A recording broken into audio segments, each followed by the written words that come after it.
Hello बच्चों, ये है second video of chapter number 12 atom, जिसमें मैं आपको इंपॉर्टेंट न्यूमेरिकल और उन न्यूमेरिकल को कैसे सॉल्व किया जाए उसके ट्रिक और फॉर्मूले बता रहा हूँ। मैं ऑलरेडी एक वीडियो बना चुका हूँ बच्चा। इस वीडियो के बाद आप उसको डिस्क्रिप्शन से या फिर यहाँ आइकन बटन से जाके देख सकते हो। देखो बच्चों, इस वीडियो में मैं आपको बताने वाला हूँ कि अपन कितनी चीज़ें पढ़ने वाले हैं। बोर मॉडल और एनर्जी, इन पे जितने भी न्यूमेरिकल और डेरिवेशन आते हैं। देखो बच्चों, ये चैप्टर जो है ना एटम, वो बच्चों के माथे के ऊपर से जा रहा होता है। उनको समझ में ही नहीं आ रहा होता कि भैया क्या पढ़ना है, कितना पढ़ना है, क्योंकि बहुत सारे इसमें फॉर्मूले होते हैं और डेरिवेशन होते हैं जो कि क्लियर नहीं है अगर एनसीईआरटी आप देखोगे तो मैं आपको बताऊंगा कि मैक्सिमम इसमें 4 चीजें पढ़नी होती हैं। ऑलरेडी एक चीज की छोटी सी वीडियो मैं बना चुका हूं और इसमें इस वीडियो में मैं टोटल कवर कर दूंगा, जिसकी वजह से आपको ये मान लो वन शॉट रिवीजन वीडियो हो जाएगा। इसके बाद आपको इस चैप्टर में कुछ नहीं देखना है। ये 2 वीडियो बहुत है, सारे डेरिवेशन एंड न्यूमेरिकल आप इजीली अटेम्प्ट कर पाओगे। देखो बच्चों, कितनी चीजें पढ़ने वाले हैं? 3। सबसे पहला है पोस्टुलेट ऑफ बोर मॉडल। कितने पोस्टुलेट थे वो देखेंगे हम। बोर पोस्टुलेट, देन हम मूव करेंगे। एक मिनट में कलर सेलेक्ट कर लूँ जरा बच्चों। देन हम मूव करेंगे बच्चों सेकंड चीज पे। सेकंड क्या है अपने पास कि फॉर्मूला पढ़ना है हमें। फॉर्मूला किस किस का? एनर्जी का, रेडियस का और वेलोसिटी का। ये मैं एक मस्त ट्रिक बताऊंगा, सच्ची बता रहा हूँ। उसके बाद आप कभी इसको भूल ही नहीं पाओगे। ट्रिक से आप सारे फॉर्मूले इजीली याद कर सकते हो और अप्लाई करना भी सीख जाओगे। फिर बच्चों लास्ट में आता है डेरिवेशन। मैक्सिमम आज तक के सीबीएसई के बोर्ड के एग्जाम में 2 डेरिवेशन पूछे जा रहे हैं बार बार। सिर्फ 2 डेरिवेशन है, घुमा फिरा के लैंग्वेज चेंज कर देते हैं और वही 2 डेरिवेशन पूछे जाते हैं। वो कौन से हैं मैं आपको इस वीडियो में बताने वाला हूँ। तो चलो स्टार्ट करते हैं। सबसे पहला बोर के पोस्टुलेट।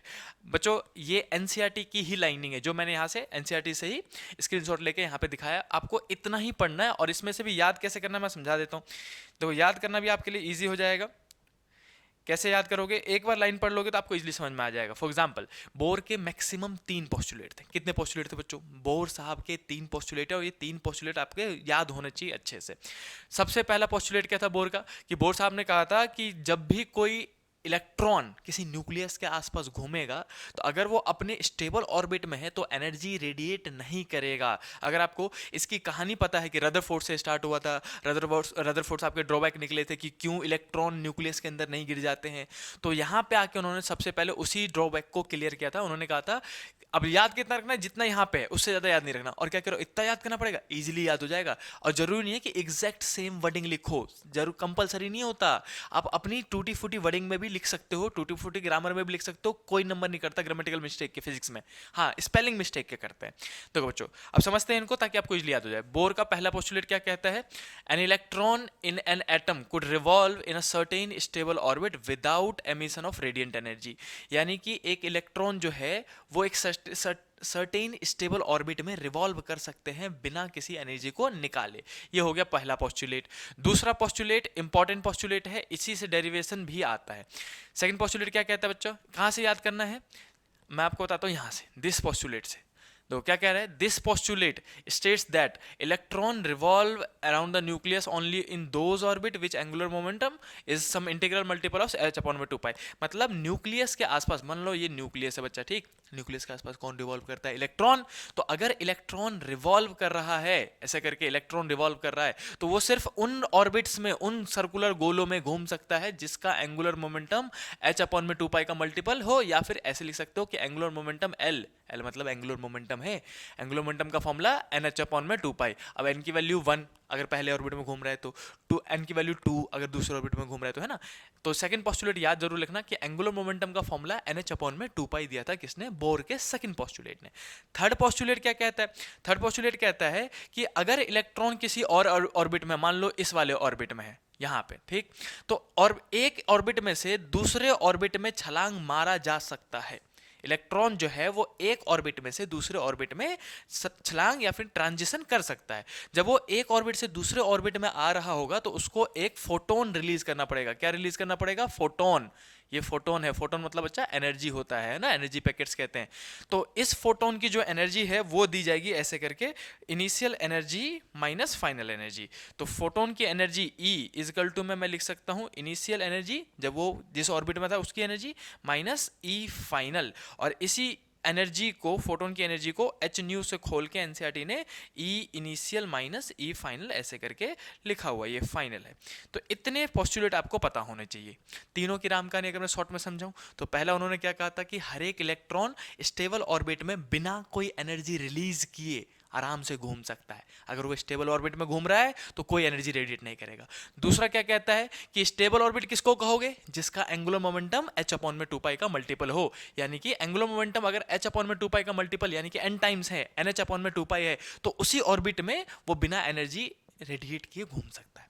तीसरा पॉइंट क्या था कि एक ऑर्बिट में से दूसरे ऑर्बिट में छलांग मारी जा सकती है, और अगर वो ऐसा करता है कि एक हायर एनर्जी ऑर्बिट में से लोअर एनर्जी ऑर्बिट में छलांग मारता है, तो उसको एक फोटोन रिलीज करना पड़ेगा, और फोटोन की एनर्जी उन दोनों के एनर्जी डिफरेंस के बराबर होगा। एग्जाम्पल बता रहा हूं, वैसे मान लो ये 10 जूल का है और ये 6 जूल का है एनर्जी ऑर्बिट। जब वो बड़े वाले में घूम रहा था तो उसके पास 10 जूल की एनर्जी थी, और जब वो छोटे वाले में घूम रहा है तो उसके पास 6 जूल की एनर्जी है। तो कितने जूल का एनर्जी डिफरेंस है, 4 का। तो 4 जूल का वो फोटोन निकाल देगा, फोटोन को बाहर फेंक देगा 4 जूल से, ताकि उसकी एनर्जी घट जाए और वो धीरे धीरे नीचे वाले ऑर्बिट में आ जाए। तो ये 3 पोस्टुलेट आपके दिमाग में फिट होना चाहिए, समझ में आना चाहिए, ताकि अगर टूटी फूटी लिखने को आए तो आप लिख सको इसको, है ना। और इन्हीं क्वेश्चन को, इन्हीं थ्योरीज को समझ के, इन्हीं पोस्टुलेट को समझ के आप आगे के फॉर्मूले भी समझोगे और डेरिवेशन करने में भी आसानी होती है। तो चलो, सबसे पहले था बोर पोस्टुलेट, वो आपने इजीली कवर कर लिया। आई होप कि समझ में आ गया होगा। नेक्स्ट, अब मूव करते हैं बच्चों फॉर्मूलों पे। फॉर्मूलों पे आते हैं, न्यूमेरिकल पे बात पाएंगे, पहले फॉर्मूलों पे आते हैं। फॉर्मूले कौन कौन से याद रखने हैं, मैं सच्ची बता रहा हूं, देखो सबसे पहला फॉर्मूला मैं यहां लिख देता हूं, फॉर्मूले की बात कर रहे हैं अब हम। फॉर्मूले कौन कौन से याद करने हैं भैया, न्यूमेरिकल सीधे सीधे हम आराम से कर सके, उसके लिए कौन कौन से फॉर्मूले याद होने चाहिए। सबसे पहला फॉर्मूला बच्चों, नॉर्मल एनर्जी का फॉर्मूला।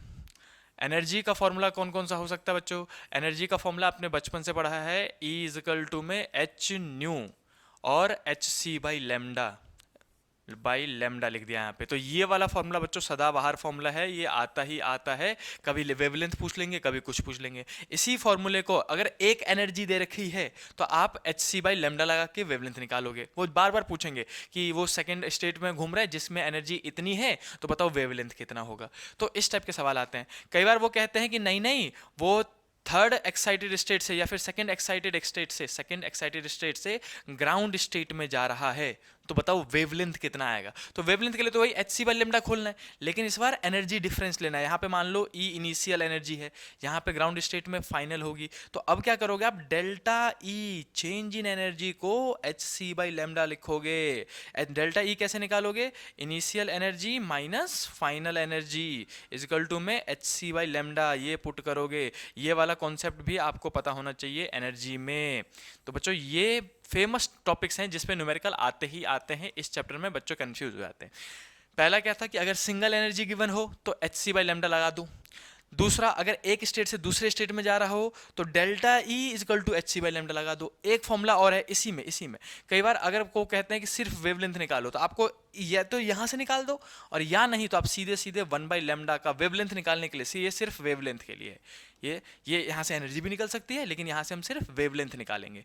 सिर्फ बोला जाए कि वेवलेंथ निकाल के दो, अगर वो सेकंड एक्साइटेड स्टेट से ग्राउंड में जा रहा है, फोर्थ एक्साइटेड स्टेट से थर्ड एक्साइटेड स्टेट में आ रहा है, किसी में भी 2 नाम दिया हो, तो उस केस में बच्चों 1 बाई लेमडा का फॉर्मूला होता है रिडबर्ग कांस्टेंट आर, 1 अपॉन में एन इनिशियल का स्क्वायर माइनस एन फाइनल का स्क्वायर। ये फॉर्मूला भी आपने पढ़ा होगा, ये जनरली हम स्पेक्ट्रल सीरीज में बताया करते थे बच्चों को फॉर्मूला, तो ये वाला फॉर्मूला भी यूज हो सकता है। तो ये थे एनर्जी के फॉर्मूले, और सिर्फ वेवलेंथ निकालने के लिए बोलो तो ये वाला फॉर्मूला, ये आपको इजीली बस याद भी होगा। आई होप कि आपने डुअल नेचर में भी ये फॉर्मूले पढ़े होंगे, है ना, बार बार ये फॉर्मूले हम बच्चों को पढ़ाते हैं।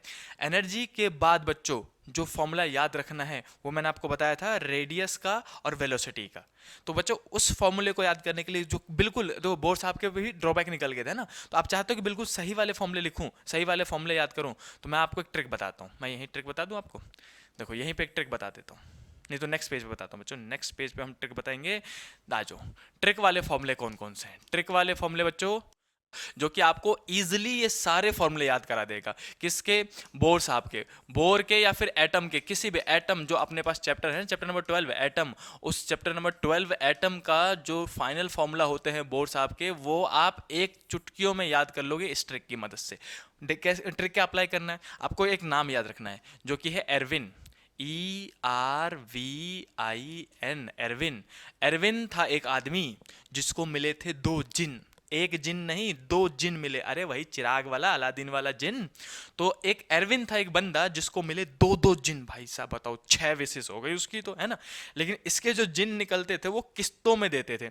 क्या विशेष, विशेष पूरी करते थे किस्तों में। जैसे देखो, मान लो कि जनरली एक जो जिन है वो 3 विशेष देता है ना, तो इसका एक जिन निकलता, कहता 2 1, समझ रहे हो। दूसरा जिन निकलता, कहता है 2 1। तो इसने एक दिन क्या किया, दोनों चिराग को एक साथ घिस दिया, समझ रहे हो, दोनों चिराग को एक साथ घिस दिया, दोनों जिन निकले और निकलते ही कह रहे 2 1 2 1। तो समझ रहे हो, कोलैप्स करेगी आवाज। तो हम क्या बोलेंगे, एरविन था जिसको मिले थे दो जिन, जिन जिन, ZN जिन, समझ रहे हो। और निकलते ही कहते हैं वो 2 2 1 1। जब एक साथ बोलेंगे तो आवाज कोलैप्स नहीं करेगा। तो ये राइम याद करनी है। अगर आपको ये राइम याद है तो आप इजिली सारे फॉर्मूले, एनर्जी के फॉर्मूले, रेडियस के फॉर्मूले, वेलोसिटी के फॉर्मूले इजिली एक ही सेकंड में याद कर पाओगे। देखो बच्चों क्या था कि वापस राइम रिपीट कर देता हूं। एरविन था, एक बंदा था एरविन, ERVIN, जिसको मिले थे दो जिन अलादीन वाले। उसने दोनों जिन को एक साथ घिसा और उसमें से निकले दो जिन। दोनों जिन निकलते ही कहते हैं 2 2 1 1। बस। अब ई मतलब क्या है बच्चों, ई मतलब है एनर्जी, आर मतलब है रेडियस, वी मतलब है वेलोसिटी, और IN सिर्फ राइम को कंप्लीट करने के लिए था।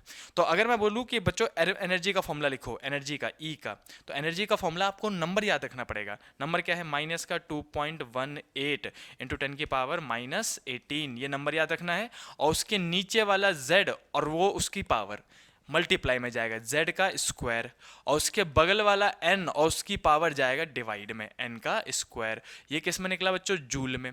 दूसरा एनर्जी का ही फॉर्मूला मैं आपको बता देता हूं। एनर्जी देखो ये जूल में निकला है, और इलेक्ट्रॉन वोल्ट में निकालना हो तो ये नंबर चेंज हो जाता है, माइनस के 13.6 आ जाता है इलेक्ट्रॉन वोल्ट में। बाकी सब कुछ सेम रहेगा, z स्क्वायर, n स्क्वायर, और ये आंसर आएगा इलेक्ट्रॉन वोल्ट में। तो ये दो फॉर्मूले हैं एनर्जी के, मैक्सिमम, इससे ज्यादा फॉर्मूले है ही ना, ये मान लो मैक्सिमम फॉर्मूले हैं ये एनर्जी के।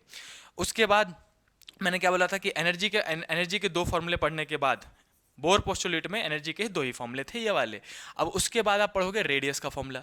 रेडियस, रेडियस किसका, ऑर्बिट का, कि अगर कोई न्यूक्लियस के आसपास इलेक्ट्रॉन घूम रहा है ऐसे करके, तो इस ऑर्बिट का रेडियस होगा ना R1, इस रेडियस का R2। तो इन रेडियस को निकाला जा सकता है। कैसे निकालोगे, रेडियस के फॉर्मूला होता है बच्चों एक नंबर, फिर से जैसे इसमें नंबर था उसमें भी नंबर होता है। नंबर याद करना पड़ेगा, 0.529 इंटू 10⁻⁻10, -10 लिखा हमने यहाँ पे। और आ जाओ रेडियस की बात करते हैं हम। देखो रेडियस के नीचे कौन है, n, और उसकी पावर कितनी है 2। तो जो नीचे होता है वो मल्टीप्लाई में लिखते हैं, तो n का स्क्वायर, और अपॉन में कौन जाएगा, उसके राइट वाला। राइट में कौन है, z, z की पावर कितनी है 1, तो सिर्फ z लिखा जाएगा। और बच्चों रेडियस मीटर में आता है, ये रहा रेडियस का फॉर्मूला। देखा कितना आसान है याद करना। वरना बच्चों को कंफ्यूजन होती है कि जेड स्क्वायर था कि एन स्क्वायर था, पहले ऊपर में कौन था नीचे में कौन था। मैं सच्ची बता रहा हूँ एग्जाम के प्रेशर में बहुत ज़्यादा कंफ्यूजन होता है और बच्चे फॉर्मूले भूल जाते हैं। इसीलिए मैं बच्चों को ये ड्राइम बताता हूँ, एरविन वाला बहुत फेमस है, बहुत टीचरों ने बताया है, तो आप उसे ईजिली याद कर सकते हो, है ना। उसके बाद आता है बच्चों वेलोसिटी। हमने पहले एनर्जी लिखा, फिर रेडियस लिखा, फिर हमने लिखा वेलोसिटी।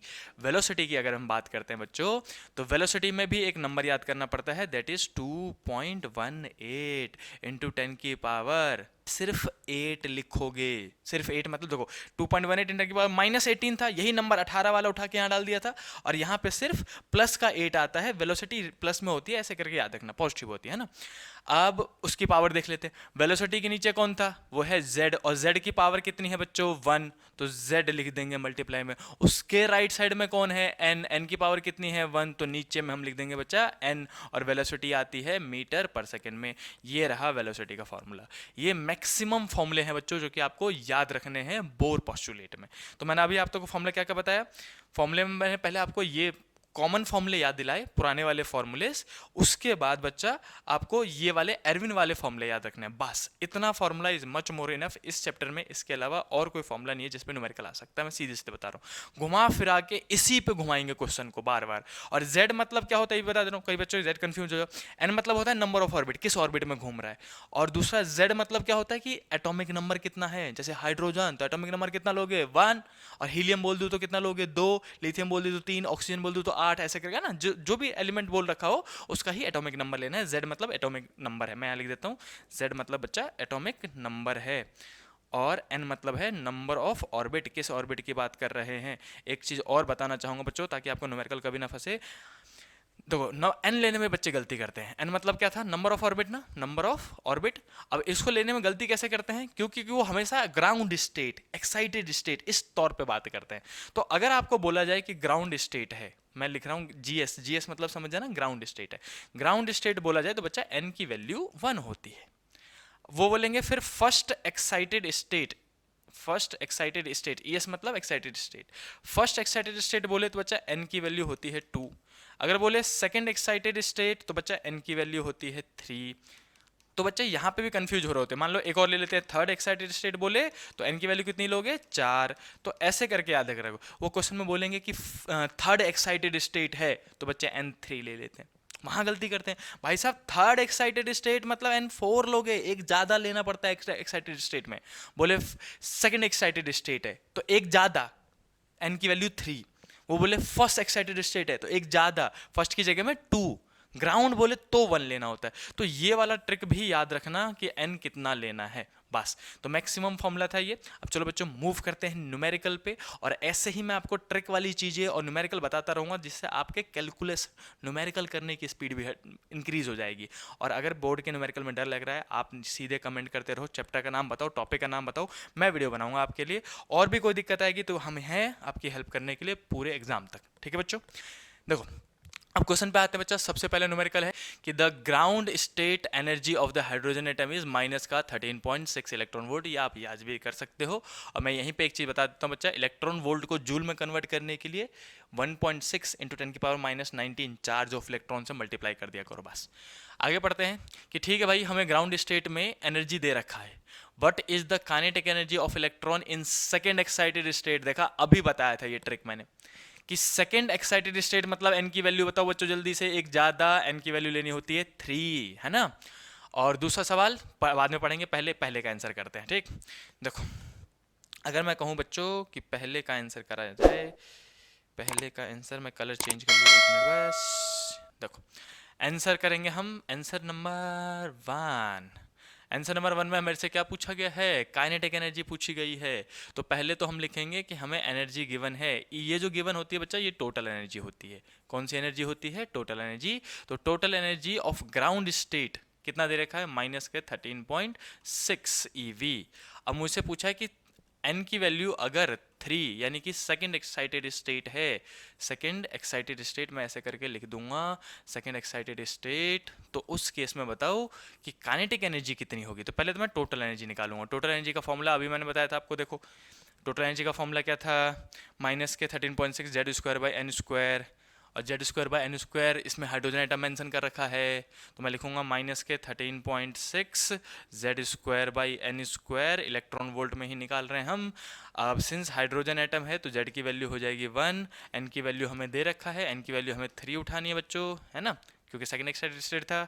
इसकी वैल्यू पुट करो, एनर्जी का फॉर्मूला निकालो, तो माइनस का 13.6, जेड की वैल्यू 1, 1 का स्क्वायर 1 होता है, नहीं लिखेंगे, चलो लिख देते हैं, अपॉन में एन का स्क्वायर, 3 का स्क्वायर लिखेंगे बच्चों, 3 का स्क्वायर, तो ये हो जाएगा माइनस का 13.6 डिवाइडेड बाई 9। और बच्चों ये बहुत फेमस न्यूमेरिकल है, इसलिए मुझे इसकी वैल्यू याद भी है। इसको डिवाइड करोगे तो 9 बन जाएगा, 1.51 इलेक्ट्रॉन वोल्ट माइनस में निकलेगा।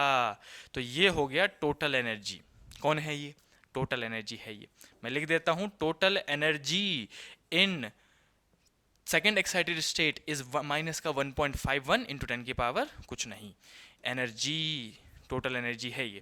अब आपसे पूछा क्या गया था, काइनेटिक एनर्जी पूछा, टोटल एनर्जी थोड़ा ना पूछा था भाई साहब, काइनेटिक एनर्जी पूछा था। अब एक रिलेशन याद होना चाहिए, याद रखना, काइनेटिक एनर्जी जो होता है वो नेगेटिव का टोटल एनर्जी होता है। काइनेटिक एनर्जी इज नेगेटिव का टोटल एनर्जी। टोटल एनर्जी का नेगेटिव लगा दो, जो भी टोटल एनर्जी निकला उसमें माइनस लगा दो, बस काइनेटिक एनर्जी। और पोटेंशियल एनर्जी निकालना हो तो क्या करना है, पोटेंशियल एनर्जी को यू से डिनोट करते हैं, मैं यू से लिख देता हूँ, potential energy you is twice of total energy. उसमें माइनस नहीं लगाना, सिर्फ ट्वाइस करना है। मैं दोनों एनर्जी निकाल के दिखा देता हूं आपको यहाँ पे। इसमें तो काइनेटिक एनर्जी पूछा, क्या पता आपके एग्जाम में पोटेंशियल एनर्जी पूछ ले ऐसे करके, है ना। तो हमने टोटल एनर्जी निकाल ली। इस फॉर्मूले से जो एनर्जी निकालोगे वो बच्चों हमेशा टोटल एनर्जी निकलेगी। टोटल एनर्जी का फॉर्मूला है ये, याद रखना, ठीक है। अब टोटल एनर्जी निकालने के बाद मेरा टोटल एनर्जी कितना है, माइनस का 1.51, तो मैं उसमें एक और माइनस लगा दूंगा, तो माइनस माइनस प्लस, यानी कि काइनेटिक एनर्जी को बस, टोटल एनर्जी को बस प्लस में लिख दो, टोटल एनर्जी को बस प्लस में लिख दो, वही हमारा काइनेटिक एनर्जी है 1.51 इलेक्ट्रॉन वोल्ट। ये मेरा इस क्वेश्चन का आंसर हो गया। लेकिन अगर वो उसने क्वेश्चन में पूछा होता कि पोटेंशियल एनर्जी बताओ, तो मैं पोटेंशियल एनर्जी यानी कि यू बताने के लिए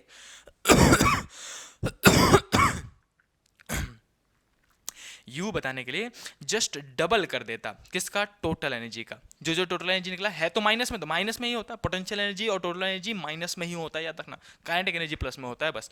तो अब जो ये माइनस है माइनस, और इसका डबल कर दूंगा 2 टाइम्स, तो 2 इंटू में 1.51 इलेक्ट्रॉन वोल्ट, तो इसको मल्टीप्लाई करके आप लिख सकते हो कितना आएगा, 15 दूनी 30, तो ये हो जाएगा 3.02 मेरे ख्याल से इलेक्ट्रॉन वोल्ट। सही लिखा मैंने, देख लेना भाई कैलकुलेशन।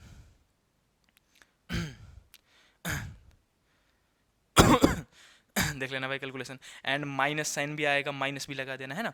तो ऐसे करके अगर काइनेटिक एनर्जी पूछे तो काइनेटिक एनर्जी, टोटल एनर्जी तो टोटल एनर्जी, तो किससे निकालोगे, इस वाले रिलेशन से। नोट्स बनाते रहना, छोटे छोटे नोट्स बना लो, कॉपी पेन लेके अगर बैठे हो तो इसको कहीं पे लिख लो, या फिर स्क्रीनशॉट ले लो जल्दी से, बाद में इसको लिख लेना। तो ये जो छोटे छोटे नोट्स मैं बताता हूँ, इंपॉर्टेंट चीजें बताता हूँ बच्चों, यही आपको हेल्प करेंगी बाद में न्यूमेरिकल को ईजी वे में, पक्का गारंटी के साथ सही आंसर निकालने में, समझ रहे हो।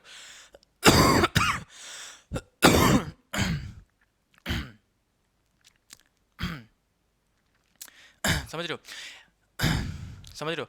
अब मूव करते हैं बच्चा इसके सेकंड पार्ट पे। सेकंड पार्ट में क्या पूछा गया था, if the electron jump to the ground state में जंप कर देता है, कहां से, फ्रॉम सेकंड एक्साइटेड स्टेट।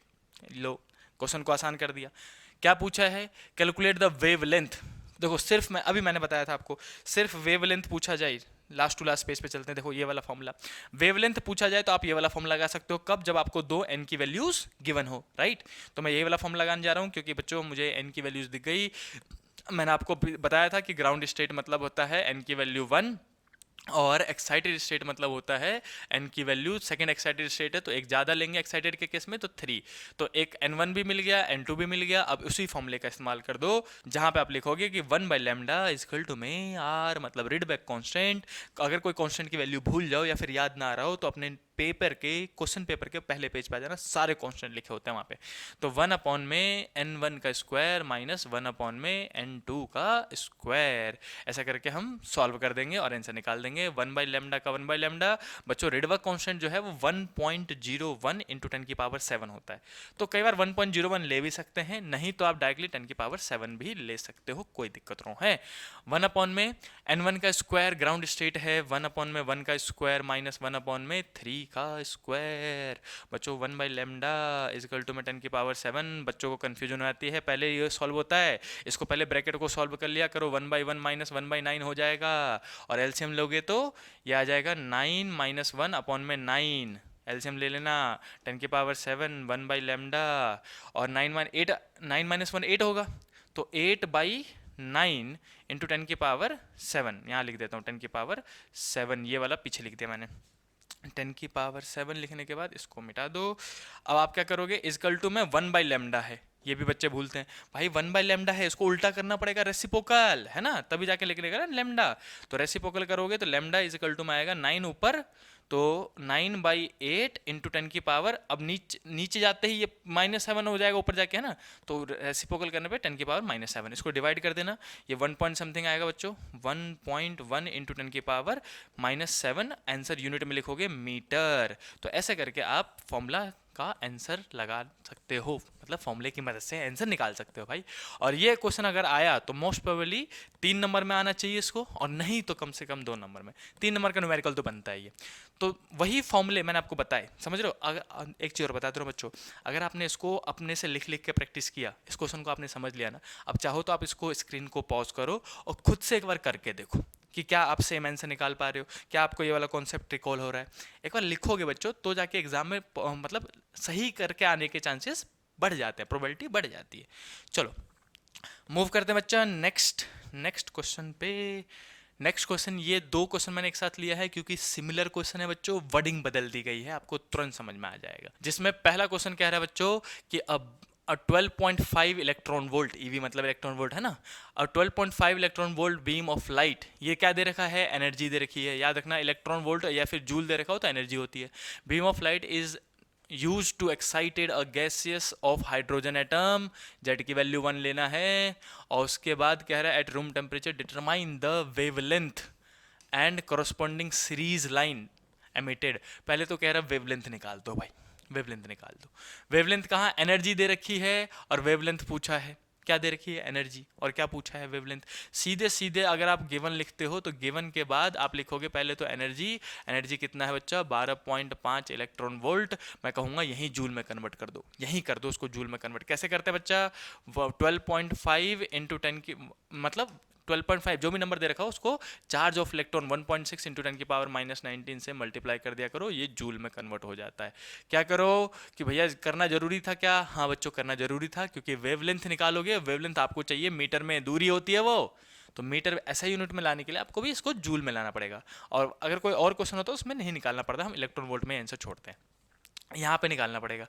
चलो भाई एनर्जी दे रखी है, वेवलेंथ यानी कि लेमडा पूछा गया है, लेमडा। तो लेमडा निकालने के लिए आपको एनर्जी का फॉर्मूला पता होना चाहिए, जो मैंने अभी वीडियो में सबसे पहले ही बताया था। एनर्जी का फॉर्मूला होता है बच्चों hc/लेमडा। तो यहीं से लेमडा निकालोगे तो लेमडा इधर जाएगा, एनर्जी नीचे आ जाएगा, तो लेमडा इजकल टू में hc/में ई एनर्जी। और यहीं पे वैल्यू पुट करोगे, मैं इजकल टू में पुट करता हूँ, h की वैल्यू बताओ 6.6 इंटू 10 की पावर -34। अगेन अगर आपको याद ना हो तो क्वेश्चन के पहले पेज पे जाके चेक कर लो। c मतलब है स्पीड ऑफ लाइट, कितनी होती है 3 इंटू 10 की पावर 8 मीटर पर सेकेंड, और डिवाइडेड बाय एनर्जी। एनर्जी कौन सी, जूल वाली उठानी है, ईवी वाली मत उठा लेना, जूल वाली पुट करनी है इसमें। कितना, 12.5 इंटू 10 की 1.6 इंटू 10 की पावर -19। और इसको सॉल्व करके जो भी आंसर आए बच्चों उसको मीटर में लिख देना। अब एक लाइन और पूछा गया है कि बताओ करस्पॉन्डिंग सीरीज कौन सा है, कौन सा सीरीज। बच्चे इसको ऐसे नेग्लेक्ट करते हैं जैसे पढ़ाई ना हो, सच्ची बता रहा हूँ। इस क्वेश्चन को बच्चे यहीं तक सॉल्व करके छोड़ देते हैं कि वेवलेंथ निकाल दिया, खत्म हमारा काम। भाई साहब आधे नंबर वो भी है, वो ये भी पूछ रहा है कि किस स्पेक्ट्रल सीरीज का है। तो उसका मैं आपको एक छोटा सा राइम बता देता हूँ या फिर ट्रिक बताता हूँ। देखो, अगर आपने ईएम वेव पढ़ा है तो आपको पता होना चाहिए कि 7 टाइप के ईएम वेव होते हैं, इलेक्ट्रोमैग्नेटिक वेव। चैप्टर नंबर आपको कौन सा है, 8 है ना। चैप्टर नंबर 8 में आपको टीचरों ने पढ़ाया होगा ईएम वेव के बारे में। ईएम वेव कितने थे, 7 थे। उसके भी ट्रिक हमने बता रखा बच्चों को, गक्सू बीमार, GXU vim R VIM R, ये सीरीज याद होनी चाहिए आपको। गक्सू विमार, गक्सू विम आर, समझ लो। गक्सू विमार मतलब क्या है बच्चों, जी मतलब है गामा रेज, एक्स मतलब है एक्स रेज, यू मतलब है यूवी रेज, आई वी मतलब विजिबल लाइट, और आई मतलब इंफ्रारेड, एम मतलब माइक्रो, और आर मतलब रेडियो वेव। इसी नाम पे आप याद कर सकते हो इजीली। और अगर आपको इसकी एक्सप्लेन वीडियो चाहिए जिसमें आपको पता करना है फ्रीक्वेंसी वेवलेंथ कैसे होता है, तो वो उसके लिए भाई कमेंट करो, तभी तो बनाऊंगा, है ना। देखो अब इसमें क्या है कि आपको याद क्या रखना है, विजिबल रेंज। विजिबल रेंज बच्चों सबको याद होता है, हमको पता है कि हमको कहाँ से कहाँ तक दिखता है भाई, वायलेट से लेके हमको रेड तक दिखता है, इतना ही तो रेंज है हमारा। वॉयलेट का कितना होता है, 400 नैनोमीटर, 400 नैनोमीटर से 700 या फिर 720 नैनोमीटर के आसपास हमें दिखता है, ये पता है हमें। विजिबल रेंज का रेंज है ये, किसका रेंज है ये, विजिबल लाइट का, जो हमें दिखता है। तो अब यहाँ से वेवलेंथ निकालो, समझ रहे हो, वेवलेंथ निकालो। डाउन द ग्रुप याद रखना वेवलेंथ घटती है, down the group sorry wavelength बढ़ती है, down the group wavelength lambda जो है वो इंक्रीज होगा। इस यानी कि अगर आपका वेवलेंथ जो यहाँ पे वेवलेंथ आपने निकाला वो वेवलेंथ आ रहा है 700 से ऊपर, 700 से ऊपर 800 900 1000 आ रहा है तो आप इंफ्रा मार्क करना, और अगर 400 से नीचे आ रहा हो तो यूवी मार्क करना। ज़्यादातर आंसर या तो यूवी होते हैं या फिर इंफ्रा होते हैं, ठीक है। चलो बच्चों नेक्स्ट क्वेश्चन पे मूव करते हैं, जो कि इसी का सगा भाई मान लो। देखो बच्चों एक साल ये पूछा गया होगा, अगले साल ये पूछा गया होगा, मतलब दोनों सेम क्वेश्चन है। पढ़ के बताता हूँ, देखो कैसे क्वेश्चन क्या रहा था, ground state of energy of hydrogen atom is इतना, यानी कि ग्राउंड स्टेट में माइनस का 13.6 होता है। आप ये याद भी कर सकते हो, कोई दिक्कत ना हो भाई, सेम होता है। If an electron might take a transition from the energy level minus का 1.51, ये एनर्जी अभी हमने निकाला था जब ये सेकेंड एक्साइटेड स्टेट है, एन की वैल्यू 3 लेते हैं। 2 कोई कहता है कि यहाँ से यहाँ छलांग मार रहा है माइनस के 3.4 इलेक्ट्रॉन वोल्ट पे। एक इलेक्ट्रॉन है जिसने माइनस के 151 से माइनस के 3.4 पे छलांग मारी है। तो क्या पूछा गया है, calculate the wavelength and spectral line भी बताइए। फिर से वही सवाल देखा, इसमें भी पहले वेवलेंथ पूछा था और फिर स्पेक्ट्रल लाइन पूछा था, इसमें भी वेवलेंथ पूछा है और फिर से स्पेक्ट्रल लाइन पूछा है कि मतलब कौन सा X ray, gamma ray, UV ray, कौन सा रे है जो निकला है, ये भी बताना पड़ता है बच्चों। तो फिर से इसमें कैसे करोगे, देखो अब मैंने आपको बताया था इस वाले वीडियो में हमने क्या यूज किया था, ई इजिकल टू में एच सी बाई लेमडा, क्या यूज किया था, ई इजिकल टू में एच सी बाई लेमडा। क्यों? क्योंकि इसमें सिर्फ एक एनर्जी गिवन थी और वेवलेंथ पूछा था, इसमें दो दो एनर्जी गिवन है, कहता है इतने में से इतने वाले में छलांग मारी है, तो बताओ वेवलेंथ कितना आएगा। तो बच्चों इस बार फॉर्मूला यूज करेंगे डेल्टा ई, ई यूज नहीं करेंगे, डेल्टा ई इजिकल टू में h c by lambda use करेंगे बच्चों, ये वाला फॉर्मूला। अगर एक एनर्जी दे रखा हो तो ई इजिकल टू में एच सी बाई लेमडा, दो दो एनर्जी दे रखा हो तो delta E, change in energy निकालो, फिर सी बाई लेमडा। बच्चों यहाँ से लेमडा निकालूंगा, लेमडा इधर जाएगा, ई नीचे आएगा, तो लेमडा का फॉर्मूला बनेगा h c by delta E, ये हमने लिख दिया। ठीक है बच्चों, अब हमको h की वैल्यू तो पता है, h की वैल्यू कितनी होती है 6.6 इंटू 10 की पावर माइनस 34, वहीं पे c की वैल्यू कितनी होती है 3 इंटू 10 की पावर 8, लेकिन डेल्टा ई तो चाहिए। डेल्टा ई कैसे निकालोगे बच्चों, डेल्टा ई निकालने के लिए ई इनिशियल माइनस ई फाइनल करना होता है। इनिशियल कौन है बताओ, इनिशियल एनर्जी कितनी थी, तो वो माइनस का 1.51 है ना, तो माइनस का 1.51 यहाँ पे लिख दिया हमने, फिर ये बीच वाला माइनस, तो बीच वाला माइनस लगा दिया, और फाइनल एनर्जी माइनस का 3.4 पे गया है, तो इसमें भी एक माइनस है, वो भी लगा दो, माइनस 3.4, माइनस माइनस प्लस हो जाएगा बच्चों, 1.51 प्लस ये माइनस का था और 3.4, तो इनडायरेक्टली माइनस हो जाएगा, तो आप लिख दो 3.4 माइनस 1.51, जो भी यहाँ से वैल्यू निकल के आए उसको डेल्टा ई मान लेना। लेकिन एक चीज ध्यान रखना बच्चों, ये इलेक्ट्रॉन वोल्ट में निकलेगा, काहे में निकलेगा, डायरेक्टली उठा के इसमें पुट करके सॉल्व मत कर देना भाई साहब, जूल में कौन कन्वर्ट करेगा, जो भी आए उसको आपने क्या करना है 1.6 इंटू 10 की पावर माइनस 19 से मल्टीप्लाई भी करना है, और फिर जाके जो ये पूरी वैल्यू होगी इसको उठा के इसमें पुट करना है, ये वाला पुट मत कर देना इलेक्ट्रॉन वोल्ट वाला, इसमें पुट करना है जूल वाला, ठीक है, कन्वर्ट करने के बाद, और तब जाके लैम्डा निकालना है, और लैम्डा निकल के फिर चेक करना पड़ेगा कि लैम्डा की वैल्यू कितनी आ रही है। अगर ये 700 नैनोमीटर से ऊपर आ रहा है तो इन्फ्रा, उससे भी बहुत ज़्यादा ऊपर है, कितना, जैसे मान लेते हैं 1000 आ रहा है 700 से ऊपर, हमें 400 से 700 तो विजिबल रेंज पता है, 400 से 700 के बीच में आया तो विजिबल रेंज बोल देना, विजिबल लाइट बोल देना आप, ठीक है। लेकिन अगर वो आ रहा है 900 या फिर 1000, 1500, 1200, 2000, तो 2000, 2500 तक आए तो इंफ्रारेड होता है। अगर वो उससे भी ऊपर चले जाए 3000, 3000, 3500, तो जाके माइक्रो में जाना।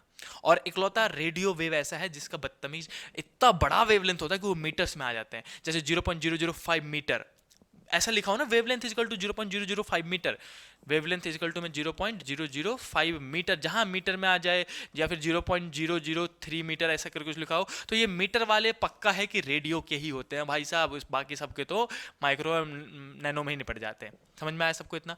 और 400 से नीचे हो तो ये भी मार्क कर सकते हो। तो ये था बच्चों दो सिमिलर भाई वाले क्वेश्चन, जिसमें एक एनर्जी दे हो तो एच सी बाई लेमडा, और दो एनर्जी दे रखा हो तो delta E is equal to h c by lambda. तो कुछ बच्चे पूछते हैं भैया ई 13.6 काहे दे रखा है, अरे भाई साहब कंफ्यूज करने के लिए दे रखा है, जरूरी थोड़ा ना कि सारी चीज़ें यूज हो, है ना। तो ये था मस्त वाला न्यूमेरिकल जो कि आपको इजीली कॉन्सेप्ट क्लियर कर देता है। मूव करते हैं बच्चों नेक्स्ट क्वेश्चन पे। नेक्स्ट क्वेश्चन है हमारे पास, ये रहा नेक्स्ट क्वेश्चन, ये बच्चों नेक्स्ट डेरिवेशन है। मैंने आपको बताया था कि मैं आपको पहले ट्रिक वाले फॉर्मूलेस और कॉन्सेप्ट बताऊंगा, फिर मैंने आपको बताया न्यूमेरिकल्स, और फिर मैं आपको बताने जा रहा हूँ डेरिवेशन।